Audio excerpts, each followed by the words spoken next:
pledge allegiance to the flag of the United States of America, to the republic for which it stands, one nation under God, indivisible, with liberty and justice for all. Thank you, Bob. Okay, our heads, please. Lord, we thank you for our Civil Air Patrol, our mission that you've protected us in. And we ask for protection for all members of the Civil Air Patrol, whatever their missions may be, whether it's a ground mission or even a flight mission. Be with our government, Father, for the right decisions. Give it strength. But most of all, we just praise you and glory. Amen. Amen. Okay, welcome everybody. Good to be back. Last week I was in Florida, and next week I will not hijack today's safety meeting, but next week I will have a presentation on how to get to fly in another state and what steps you have to take. It's actually not easy. I'll give you a little bit of a preview. But I made it. I actually completed a proficiency flight on Florida aircraft. And actually members of Florida Wing, once I figured out who should I talk to, were quite helpful and supportive. All right. So again, next week I will be breaking it down in detail, step by step, how I peel that onion. And I'm advertising it on Facebook and 2 groups. Hopefully we'll get some interest there. And thanks, Kathleen, for sharing it under the group. We'll see what kind of response we get. But again, I'll remind every member of our organization, so recruitment is not just my responsibility, it's every member's responsibility. So please share it in your circles. Repost the events we are holding in your communities. Maybe we should start making some flyers and bring it to local churches, to the meetings, and so on and so forth. Yes? One note on that. The Mamo from the cafe, I think she was talking to Colonel Swift before last meeting, and said they're planning already. They're starting their planning already for the Halloween event, because they're, how big it gets. So that would be another opportunity. Good. Along those recruiting lines. Excellent. I have also tried to advertise our organization at the group level and at the squadron level at any event I'm going, aviation, not aviation related, so please do the same. The good news, our squadron has grown quite a bit, and the better news, the active portion of our membership has significantly improved. And let's continue that trend, and we have made quite a progress in attracting new members who are pilots, and even have 2 instructors going through the onboarding process.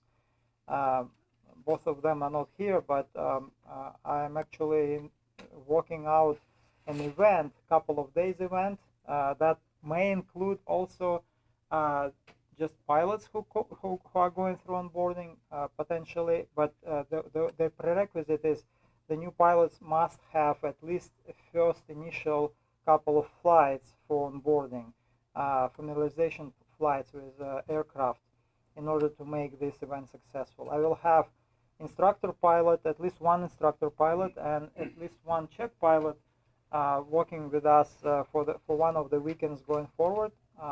And we will get as many members through that event as possible. But my ultimate goal is to get 2 of the new CFIs we have in our membership through the process, through all the gates, so we will not be dependent on outside resources for onboarding. That's currently in process. I was hoping to get the event last week of June, but with all the aircraft issues which are happening, and I will talk about it later, it's probably not possible. We will look to plan it most likely at the SAREX, which we will hold. I think, what is it? I should have prepared better for the meeting with some notes. But we will have here Group 3 SAREX at Riverside, and that will take place July 13th and 14th, right? Yeah, thank you. So if you need any sign-offs on emergency services, maybe you are interested in ground team training, we are still in process of finalizing the agenda, but at least we will have air crew training opportunities during those during that weekend. A few other updates. There will be a tenant appreciation event on Thursday, June 20th from 6 to 7 p.m. Unfortunately, Thursday nights are not possible for me to go. I've tried. I am not able to get off my work or other kind of meetings I'm attending to. So if anyone is available and willing to represent our squadron in that event, would be great. At least show the face, shake hands with airport management, and circle around in the crowd in the uniform ideally, so we may generate some interest in that meeting. Other important stuff happening. National is getting rid of Access Learning Management System. They are about to launch the new system, and be on lookout for emails relevant to that specific event. So the new system is called, I always forget what it's called. And I'm having trouble finding that email, which is actually talking about the new system. Nevertheless, all the cohorts are on pause, so you are not able to join cohorts until all trainers are getting absorb. Okay, so absorb. Let's absorb that name.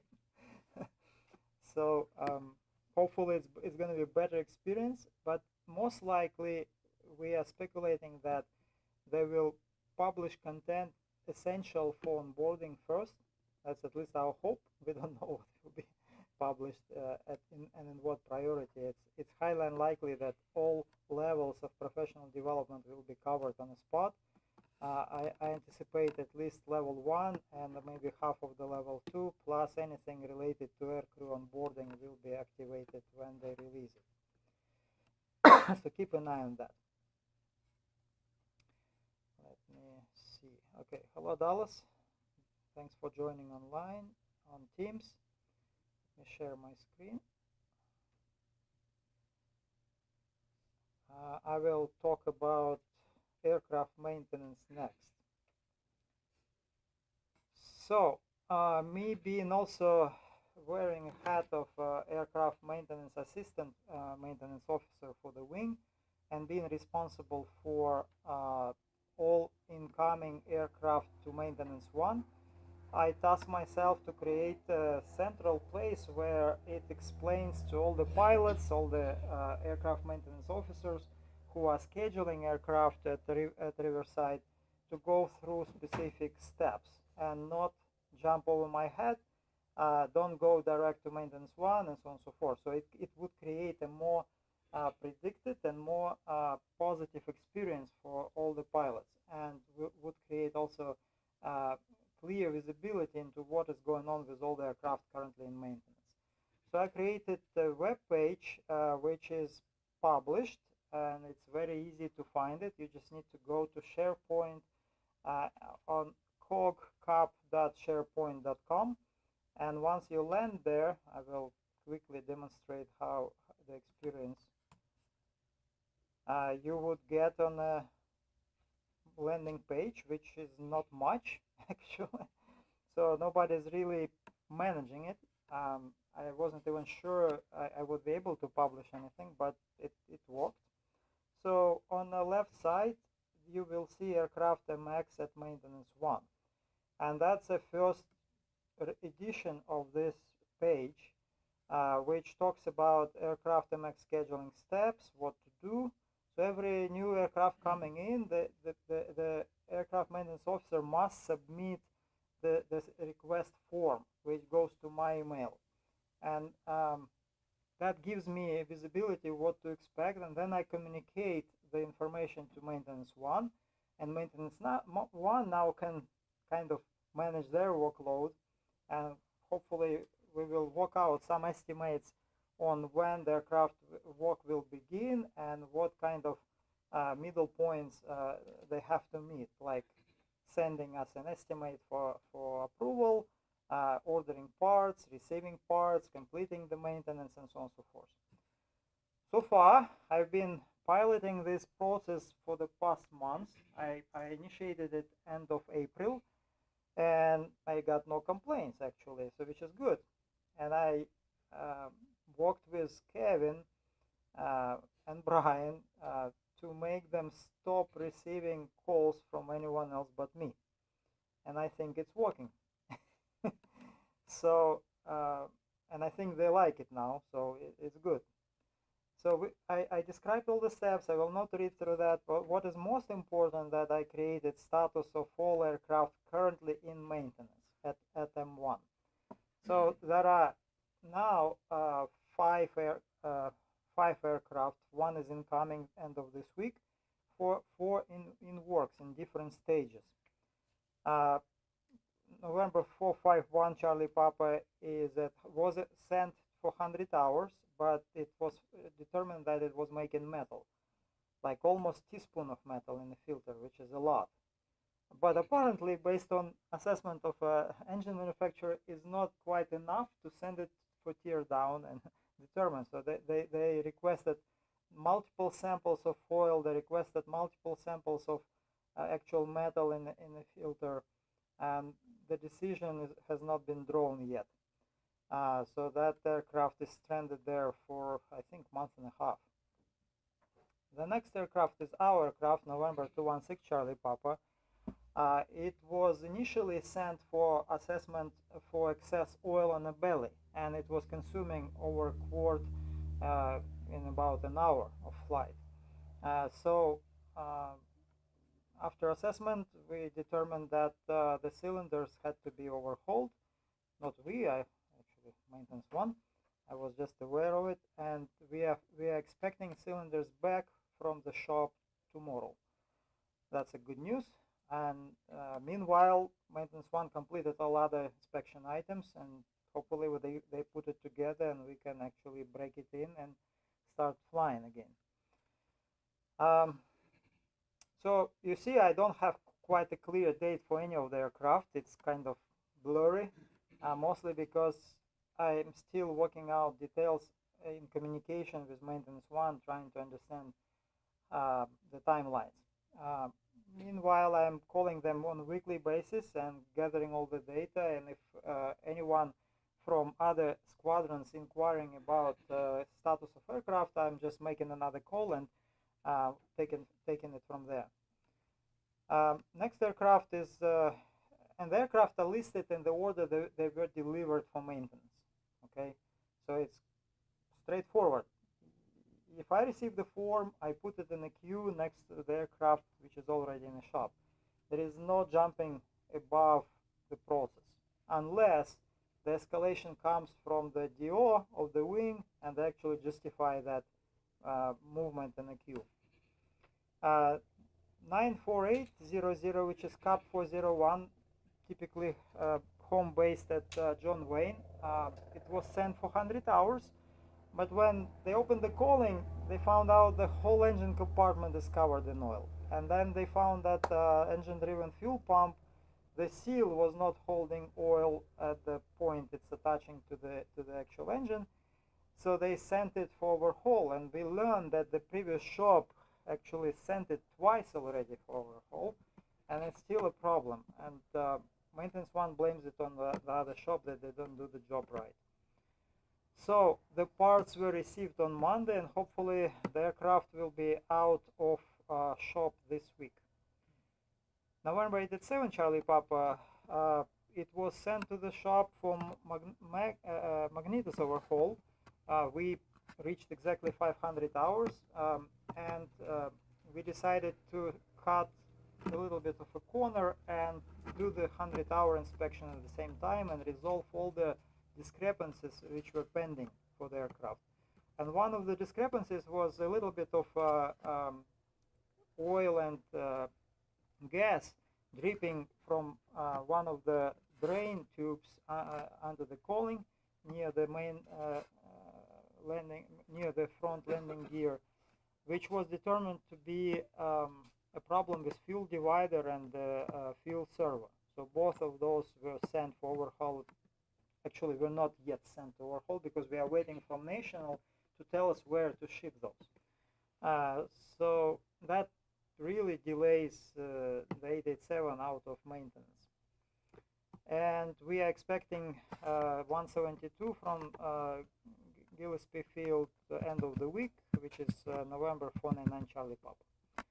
So everyone should be able to access this page, and you'll be able to really see this information in real time. And critical elements of this page is when it was updated last time. So like the procedure that was updated just on Monday, this status of aircraft is dated Monday this week, and so on and so forth. So status will be updated as frequently as I'm receiving the information.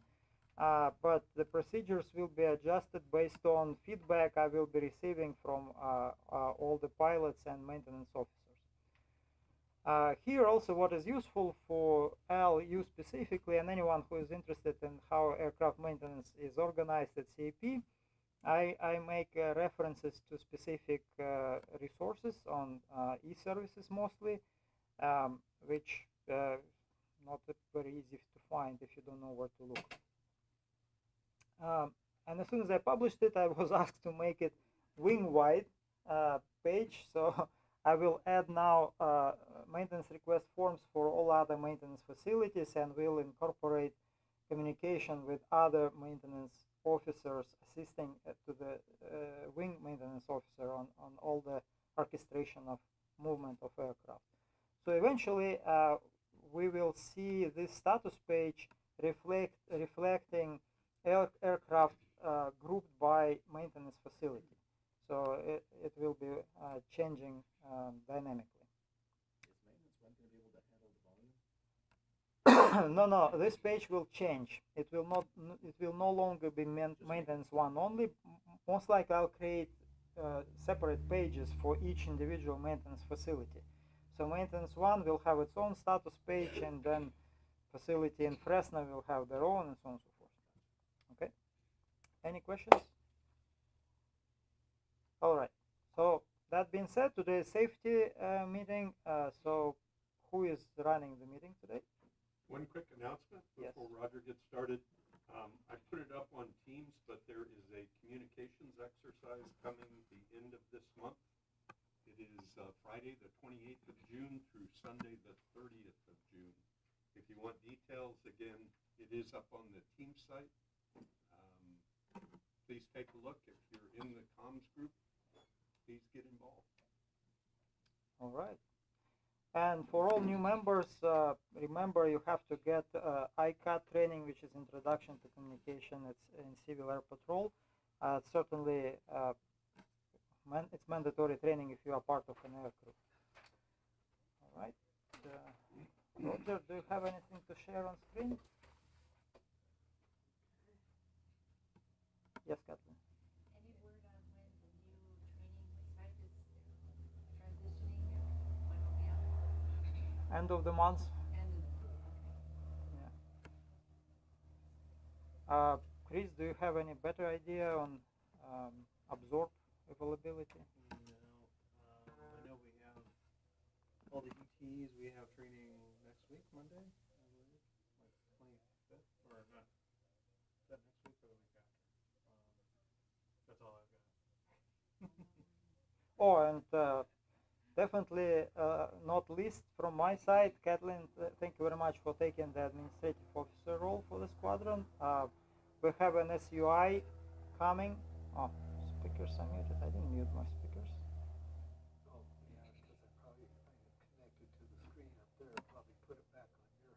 Ah, okay, Oh, that's what happened. got it. I can back out if you No worries. Oh, Um, the day I have is June 25th. June, yeah, end of the month. Okay. End of the month for Absorb to go live. Okay, Roger, please come up front. And if you can send me maybe the, or okay, I'll try to put something online. want. Oh, yeah, okay, because um,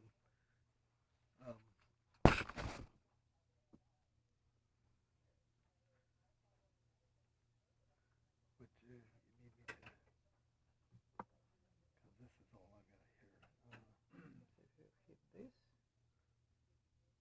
Oh, gosh, okay, you just did it. and There we go. airdrop,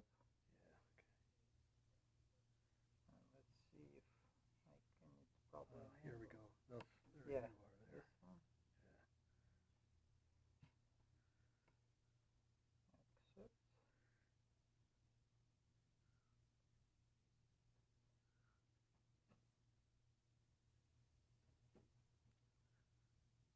There we go. Okay, I'll share it. Okay. Perfect. And we'll probably go into some other, because I do have some other things in there. This is just only just start. This is only going to be a quick discussion as far as this is concerned. Anyhow, this is, I'm Roger, for those who don't know who I am, the safety officer, and my assistant sitting right there. He's the one that yells at me when I do things wrong. And then, of course, I got the TV camera and the online for people to yell at me there. What I'm going to talk about tonight basically is just, it's a little bit of something here. First off, my question is, how many here are pilots, licensed pilots? Okay. How many here are learning how to fly? Okay. Fly an airplane at all. And how many here have ever had a license in the past, but kind of basically been grounded since? That's me. Yeah. I am in the process of trying to get my medical back, but I don't know if that's going to take a while. AOPA says that they're in the process of a 7 to 8 months before you hear anything back again. So that's going to, it won't be until next year if I even hear anything at all. So anyhow, what I'm going to talk about is actually not necessarily about this. How many here as pilots know about the what we have called get out of jail card for free? How many have heard of that terminology? All right. This is part of the Aviation Safety Reporting Program, and this is a FAA advisory circular on that.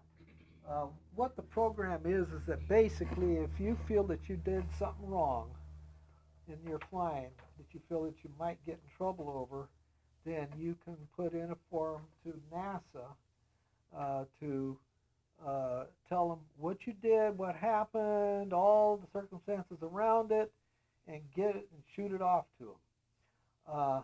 That way, if the FAA comes down and says, well, you violated this, violated that, well, you fessed up to it to NASA.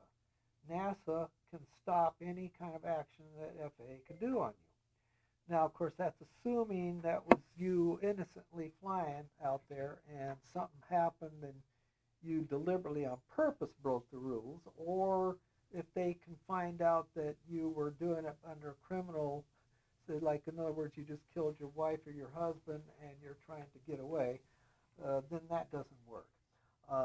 But if it was just done innocently, then you can keep from getting an action against you.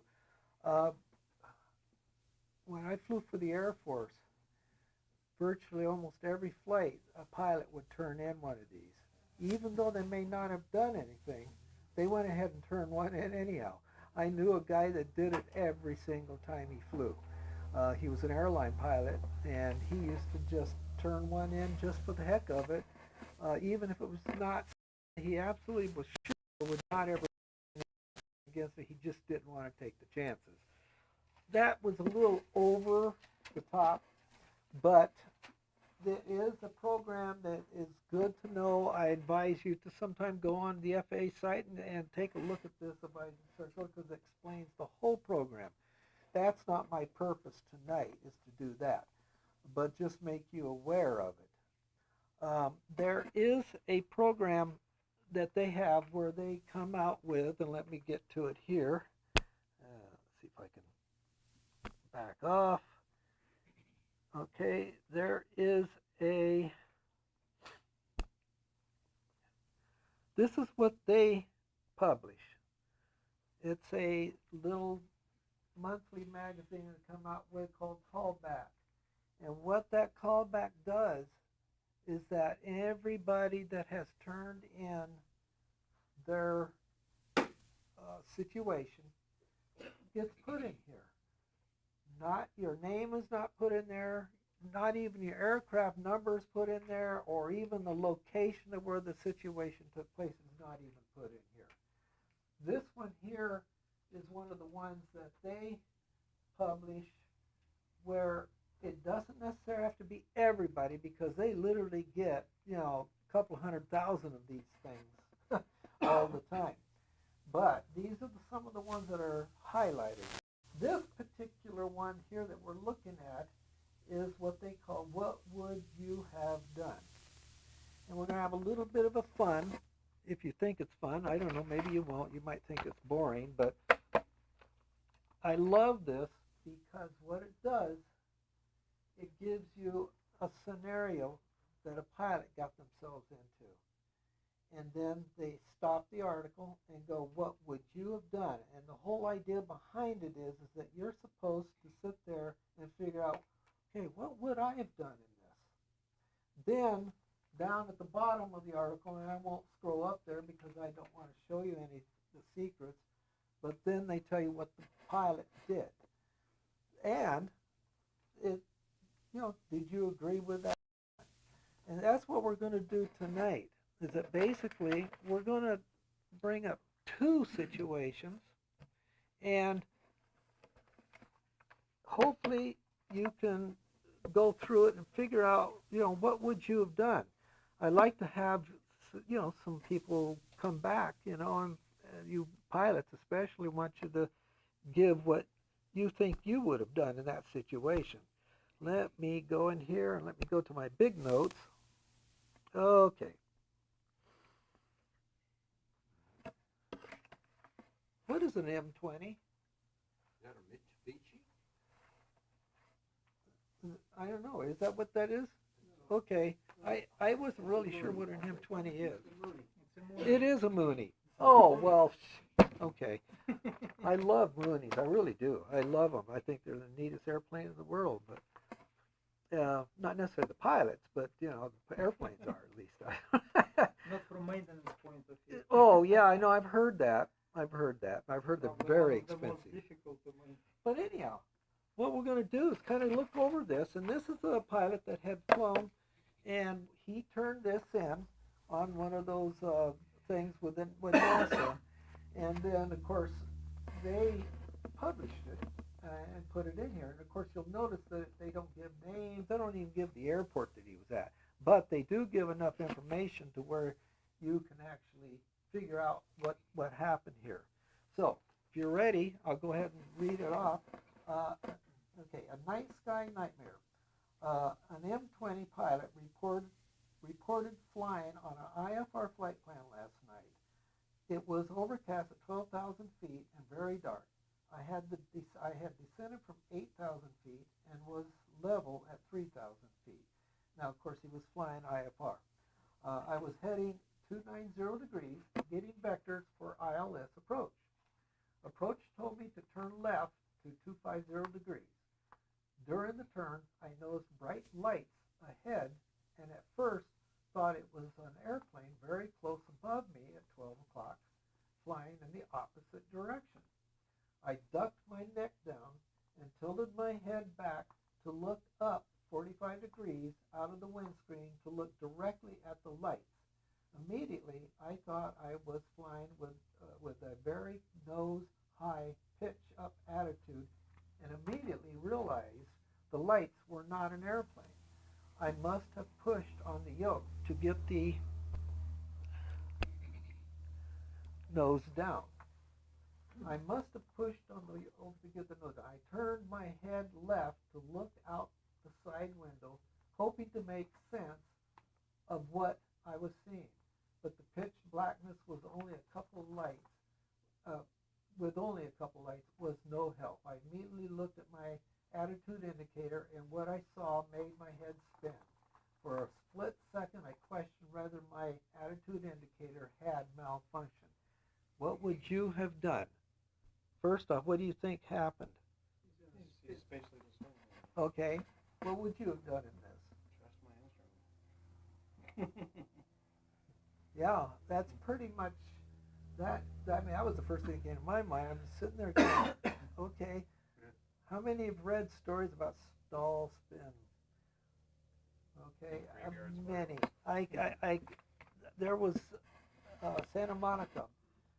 Somebody happened to take some pictures of it, and this airplane took off, went right straight into the clouds, twin engine. So being a multi-engine, you would think the guy would have a lot of background in flying airplanes, you would think.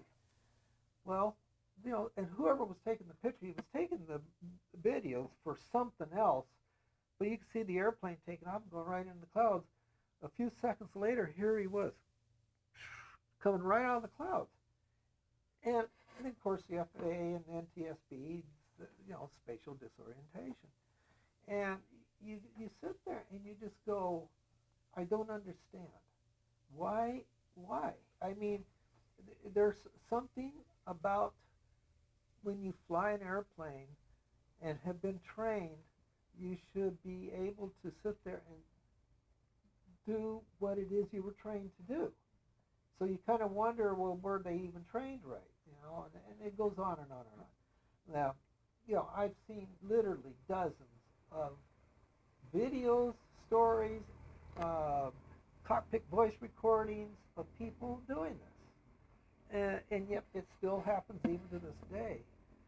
And I tested myself when I was training for my IFR rating. We went into Chino Airport. We landed, and I was under the hood, and we took off, and I got vertigo like you couldn't believe. I mean, it was incredible. It was so bad, I literally swore up and down the airplane was going like this. But I looked right at the attitude indicator, and I just flew that thing right until we got to the VOR outbound, and then at that point, Jerry Rollis, who was my instructor, he said, okay, go ahead and take your hood off. Well, as soon as the second you take your hood off, of course it stopped. But I guess what it is, it's a state of mind. It's one of these kind of things where I determined all the way back when I first got my private pilot's license. I was in the Air Force my first time back at Vandenberg Air Force Base. And I determined back then that you believe what your instruments tell you. And I also had a mentor. My dad was a chief force ranger for Cal Fire. He was in charge of all of Northern California. And one of the air tanker pilots taught me that. He said that clear back when I was in high school. He says, believe your instruments. Always believe your instruments. And I always thought about that. And to this day, it's one of those kind of things where when you see this happen, you wonder why people don't do exactly what he did. The rest of the story. A night sky nightmare, thank God, all my training kicked in, and immediately I disregarded the thought that my attitude indicator was broken. At that moment, I realized I was experiencing overwhelming spatial disorientation. So I focused on using an attitude indicator to get wings level and control the airspeed. I was in a bank in a approximately standard rate. I leveled the wings first, which unusual attitudes. Now, what do you do first? You level your wings, yeah. Okay, I did not notice the horizon, so I did not immediately perceive my pitch attitude. After getting wings level, I focused on the airspeed, which it was a good thing to do because that's what you look at, and not on huge attitude. After getting wings level, the airspeed indicator was moving fast and the numbers were increasing. I do not remember whether or not I had reduced the power. Before this happened, power was set at about 1,700 RPM, and I had been flying 135 miles per hour. Now, airspeed was passing through 190. How fast can your... The limitation is probably 200 miles per hour. Is it? Okay. So he was getting there. I immediately pulled back on the yoke to reduce the airspeed and recover gear. The horizon came back into view, and which it was way out. I stopped the descent, added power, and began to climb. As I started to climb, the controller came on the radio. Aircraft X, I got an altitude alert. Check your altitude. That he could hear the alarm going off. I didn't try to communicate. I only focused on completing the recovery and controlling the airplane. I had gotten 400 feet or more off my assigned altitude. Although I felt like it was all slow motion, it all took about 10 seconds for this whole thing to take place. I got back to 2,000 feet and 250 degrees. After a minute of silence, the controller gave me the vector to intercept. And of course, the rest of it is that he got down on the ground. He says on here, my head movements in the ASRS alert issue. There is an issue. I guess that ASRS site is a wealth of information. It's just incredible what that site has, and they have an alert that they issue out. If there's something that's a highlight, something that's big time, they will alert pilots. Of course, it's nice to know if it does exist. Their site is really good. But anyhow, because of that, apparently that's what brought it back to his head, and that's what he actually did. That's what was a significant factor that got his mind on what really happened. Anybody want to add to this or subtract from it? Put the autopilot on it, and spin a little bit to level the wings, and hold you there, and you can make your corrections. Yeah, if you got an autopilot. You know, our airplanes didn't at the Aero Club, but yes. 20 by default has just a wing leveler, and many aircraft are so old that wing leveler doesn't work. Because for the wing leveler to operate, they have those rubber boots in multiple positions, and those go bad, and there is no manufactured parts anymore. Oh wow. Oh So really? in my airplane there is no autopilot, it's all hand flying. Okay.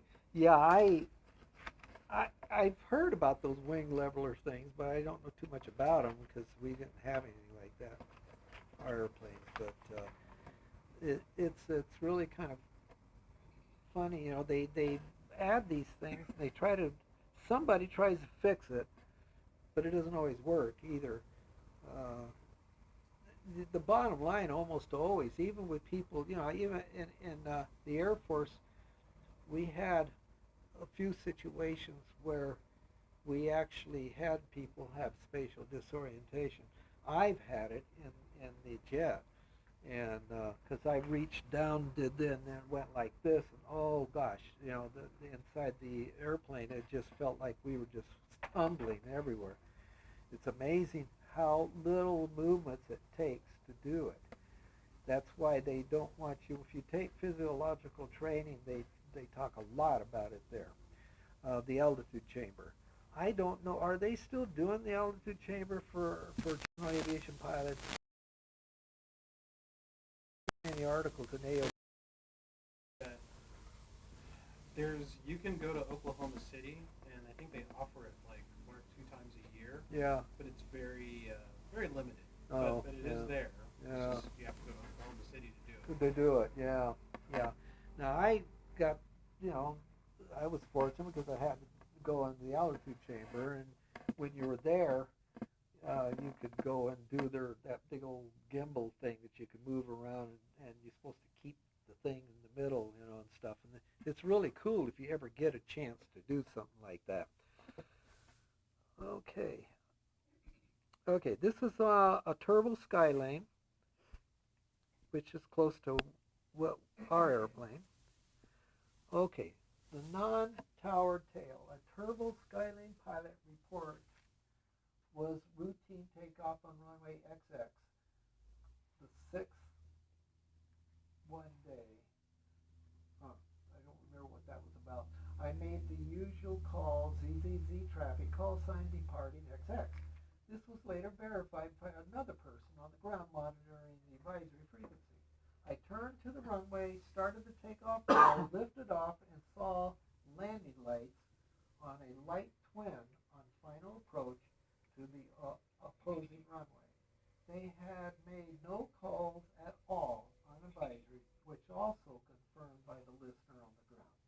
I hoped for a second that the twin was just making a low approach and saw us, but they continued their approach. What would you have done? Go around, turn away. Right turn. Sidestep. Okay, we got turn, we got sidestep. Yeah, you could do that. This is French Valley. I'll bet you it was French Valley because I wish I could tell you how many times, not exactly like this, but pretty close. This happened in French because there's a few people there that seem to think that since they're owners of airplanes and are there, that they have that arrogance. I could tell you a couple of stories about that, but I won't do that now. Okay, anybody else would have stopped the takeoff? In other words, get it back down. Well, you said it already gotten airborne, Yeah. so I would rule that out. Wasn't clear how much space he had left. Yeah, yeah. And It the would have reason mattered just where you were at. And the reason I said sidestep, because this is something that kind of can occur at Corona with the wind shift, but because you're not high enough to do a full obstacle avoidance maneuver, you Yeah. can really push the nose too. Yeah. So I would just sidestep and, hopefully not have a few words on ZTAP. That would be something, as long as you didn't have obstacles or something like that going on, Yeah. trees or anything like that. This is one of those cases where you would really have to know your airport and think ahead. One of the biggest things is if you fly out of here, do you think about what you're going to do if you lose your engine? That's one of those things you have to think about. One thing about flying in the Air Force is that they are very much attuned as to what you're going to do, and that's one of those things where you always have to think of the worst case scenario. Well, let's see what this guy did. The rest of the story. Okay. I pulled power, pitched down, called ZZZ aborting takeoff. I was able to set the airplane down and exit the runway as the twin continued the approach. About that time, the twin pilot called going around and tried to claim that he had made appropriate calls and that I had not. I suspect that the twin pilot did not turn on landing lights until I had already taken off. Approaching against the rest of the traffic with low light under the overcast, a white airplane would not be very visible without those lights. So that's what he did. And again, these things, you read these things and you go, well, I'm not sure if I would have done that. But then again, just like what we discussed, I mean, if you've got runway left, then get the plane back down. At the very least, if he lands on top of you, then the FAA and NTSB knows it was that person's fault, not yours. But unless you got out on the runway unauthorized. Norton or March Field over there, the runway's 13,000 feet long. So you have plenty of room in a Cessna or any of our airplanes here. Plenty of room to do something like this. If you're taking off from, I'm trying to think, there's a couple of runways that are really short. I mean, we used to land that. Yeah, we used to land that doggone C-141 on 5,000 foot runway and take off from them too. And the end of the runway comes up real quick. So, let's see. Those were the two that I was going to talk about.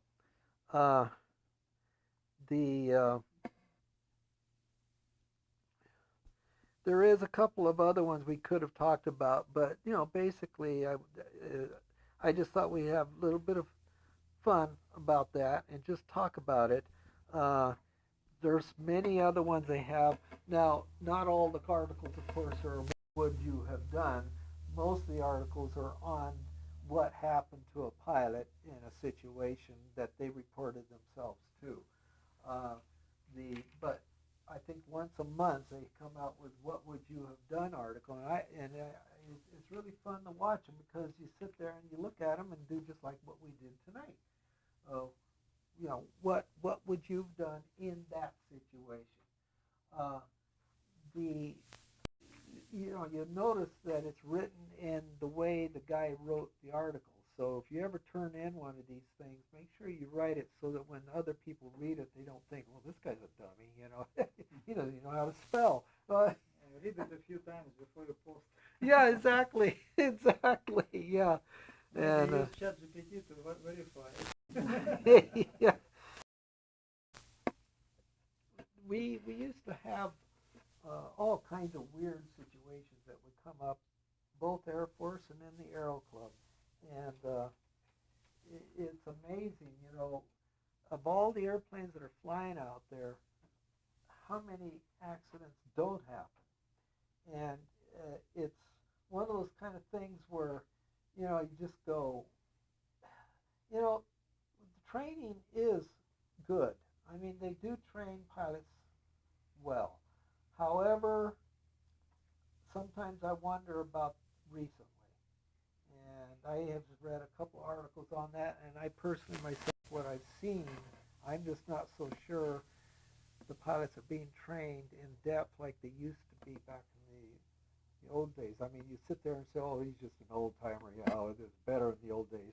No, things do change, and things do. Today, the acceleration of trying to get a pilot to become a big-time airline pilot that seems to be the big thing now.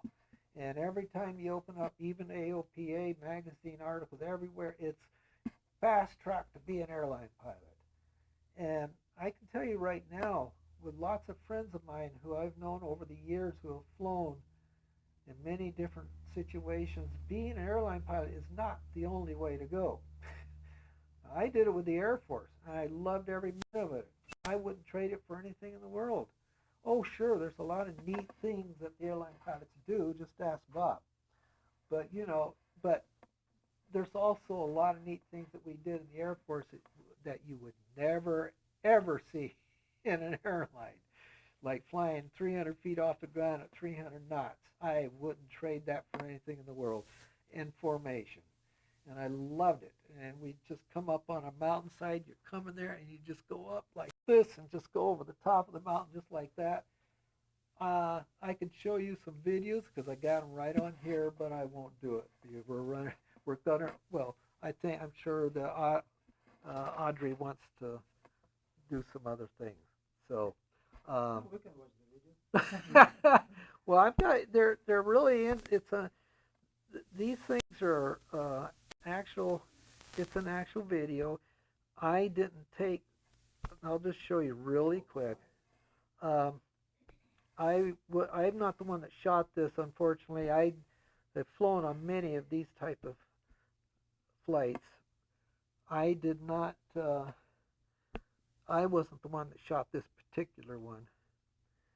Oh yeah, while we're here, that's my son My son is that's Air Force One, and they were refueling it out over Alaska. That was That's a nice shot. oh, it is. It's a beautiful shot. Obviously, they want to get some good pictures of that. And yeah, my son is he's a crew chief. He's got his. I flew for the Air Force for almost 30 years. Never got my name on an airplane. My son is a crew chief on a KC-135, and he has his name on the airplane. I'm jealous. I told him. I said, I can't believe it, man. Oh man, my son has his name on the airplane. Let's see.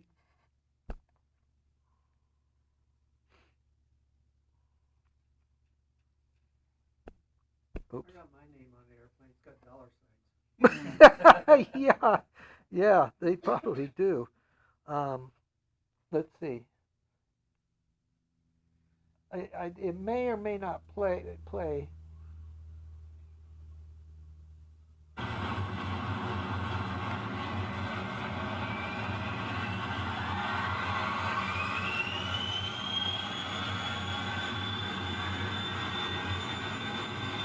That's what I did.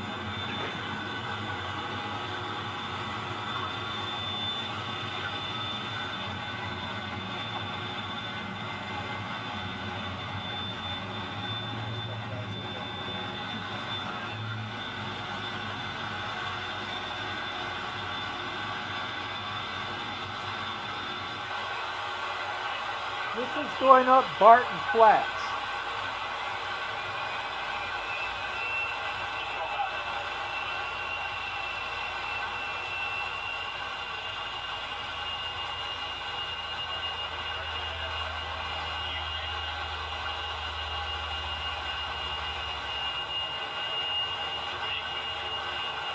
You would hop over the hills, over those mountains, about 300 feet, going over, and then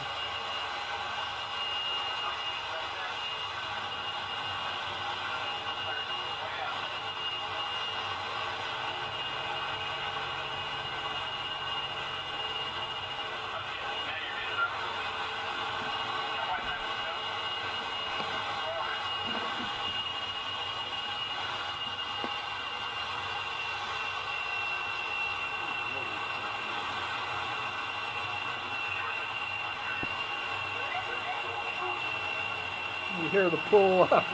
Yeah.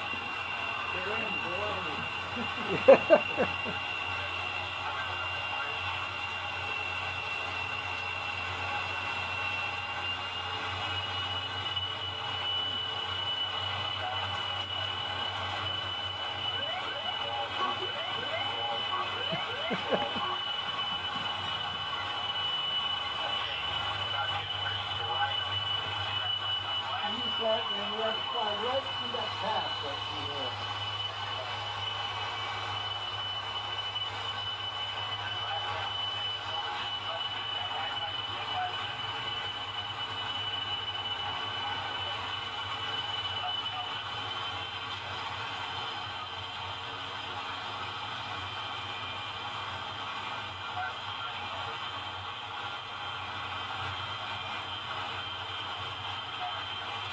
You just recognize that's all Barton Flats and all that area right up through there.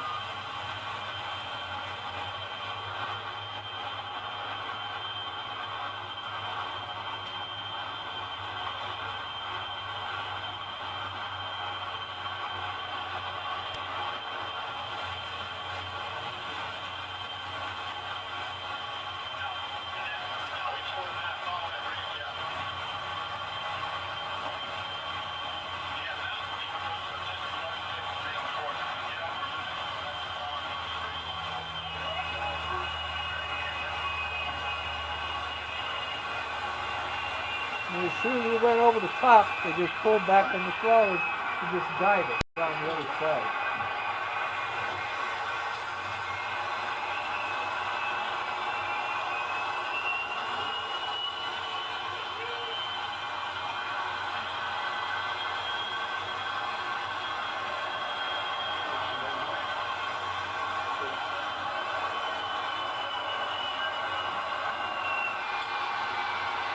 Okay, that's the Salton Sea there. Okay, anyhow, it's almost 8 o'clock.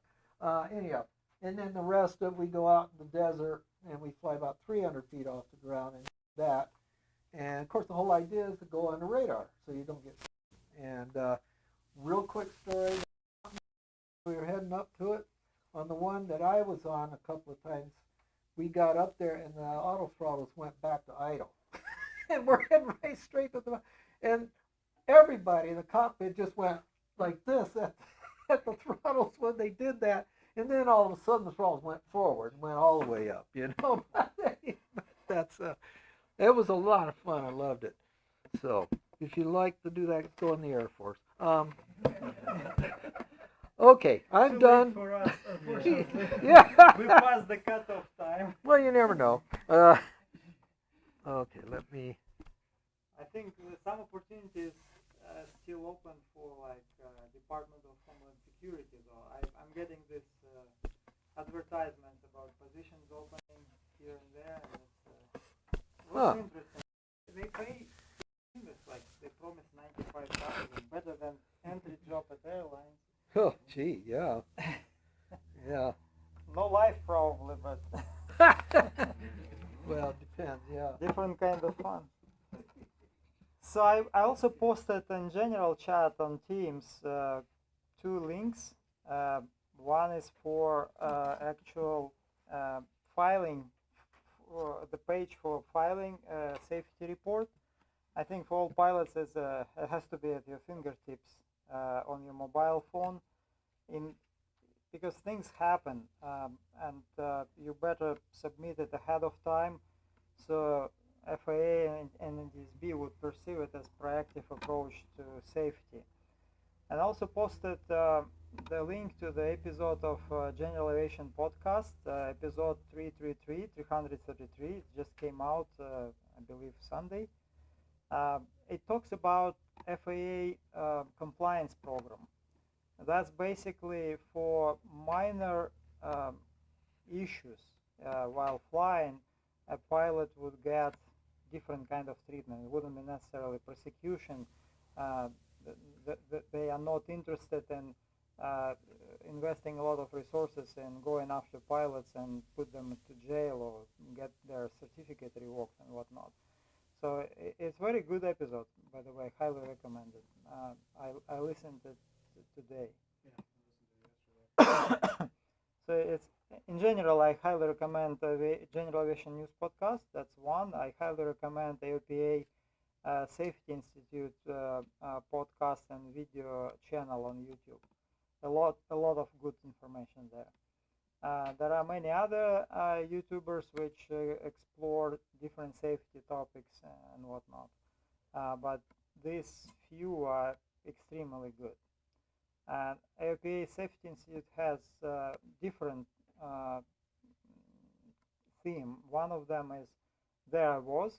It's a short stories of real pilots who got themselves into interesting situation but managed to get out, and they had an opportunity to share their experiences and explain what they have done wrong and what they would have done better.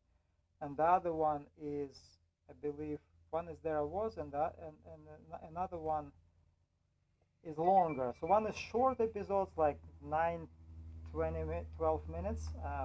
The other one is longer, usually like an hour, and they break it down in detail, specific incident of specific pilot, step by step. So look up AOPA on any podcast program you are using, and you'll certainly find them. There are not a lot.